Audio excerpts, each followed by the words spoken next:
Greater اسرائیل بنے گا۔ حدیث میں خبریں یہ سارے مسلمان ممالک تمہارے ہاتھ سے نکل جائیں گے مسلمانوں، یہ عراق اور اردن اور یہ اور وہ، یہاں تک کہ ترکی، سعودی عرب کا بھی شمالی حصہ نکل جائے گا۔ البتہ مدینے کا جو ان کا پروگرام ہے اس کو اللہ نہیں پورا ہونے دے گا، مدینے میں داخلے کی ان کو اجازت نہیں ملے گی۔ بہرحال یہ سارا کچھ ہونے والا ہے۔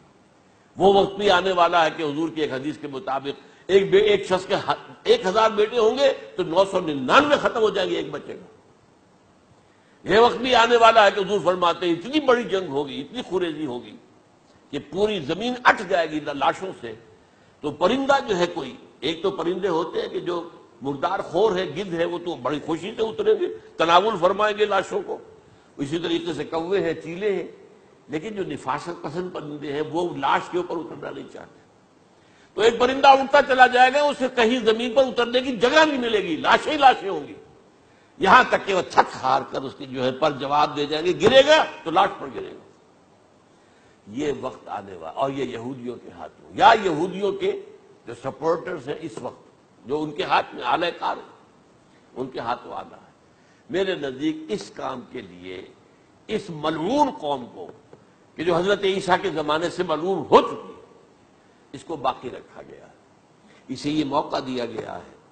اس نے اسرائیل بنا لیا ہے، تقریباً 2000 سال کے بعد وہ دوبارہ آ کر آباد ہوئے اس سرزمین میں جہاں سے نکال دیے گئے تھے 70 عیسوی کے اندر۔ یہ سارا کچھ کیوں ہو رہا ہے؟ ان کا یہ استثناء کیوں کیا گیا؟ یہ بڑی تلخ بات ہے، یہ یاد کر لیجیے۔ کیونکہ یا تو قوم اسی وقت ہلاک کر دی جاتی، جیسا کہ ہوا قوم نوح، قوم ہود، قوم عاد، قوم ثمود، قوم شعیب، یہ ہوا کہ نہیں ہوا؟ اور سدوم اور عمورہ کی بستیاں جہاں حضرت لوط بھیجے گئے، اور آل فرعون جو ہلاک کیے گئے، یا تو پوری قوم ہلاک کی جاتی؟ نہیں، یہ یوں سمجھیے کہ اس پورے معاملے کو درمیان میں سے ایک وقفہ دے دیا گیا، حضرت عیسیٰ کو اٹھا لیا گیا، اور حضرت عیسیٰ دوبارہ آئیں گے۔ یہ کیوں کیا گیا؟ اب اس میں بڑی تلخ بات آپ سے کہہ رہا ہوں، یہ آپ کے لیے قبول کرنا آسان نہیں، حلق سے نیچے اترے گی مشکل سے۔ اس قوم کو زندہ رکھا گیا ہے جو ملعون اور مغضوب علیہم قوم ہے۔ سب سورہ فاتحہ میں مفسرین لکھتے ہیں ضالین، یہ نصارہ ہے، اور مغضوب علیہم یہ یہودی ہیں۔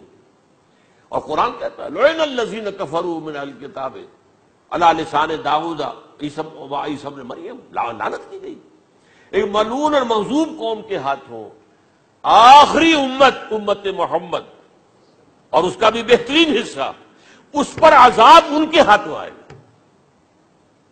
عربوں پر عذاب یہودیوں کے ہاتھوں، اس لیے ان کو بچایا گیا۔ یہ میں نے کئی دفعہ واقعہ سنایا، مولانا اسلائی صاحب بتایا کرتے تھے، کیونکہ وہ راجپوت تھے، یو پی کے راجپوت، مشرقی حصے کے۔ کہ ہمارے ہاں کوئی نوجوان اگر کوئی بڑی گری ہوئی حرکت کرتا تھا تو اس کے سر پر چمار کے ذریعے، چمار کے ہاتھوں جوتا لگوایا جاتا تھا۔ اگر راجپوت کے سر پر راجپوت کا جوتا گرا تو چلو تکلیف تو ہوئی، لیکن یہ کہ راجپوت کا جوتا گرا ہے نا، پڑا ہے، لیکن راجپوت کے سر پر چمار کا جوتا، جس کو آپ انگریزی میں کہتے ہیں to add insult to injury, وہ تکلیف بھی ہے جوتا کھانے کی، اور انسلٹ ہے کہ ایک چمار مار رہا ہے۔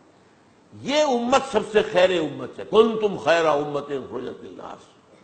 اس کے لیے عذاب بھی بدترین آئے گا، اور کن پر آئے گا؟ اس امت کا جو اصل نیوکلیس ہے عرب، جس کے بارے میں حضور کی حدیث موجود ہے ویل للعرب، عرب کے لیے بہت بڑی ہلاکت۔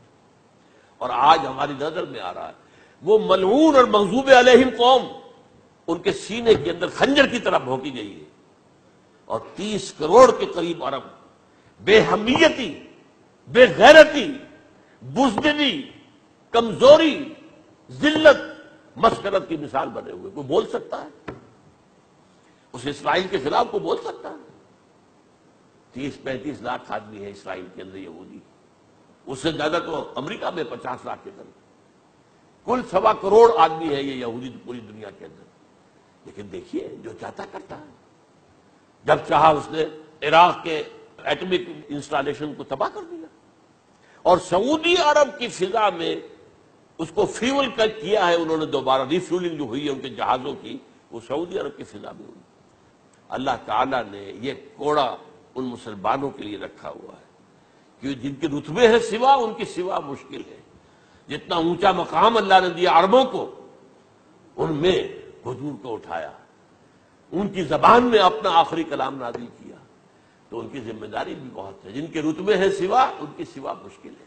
یہ ہے میرے نزدیک واللہ اعلم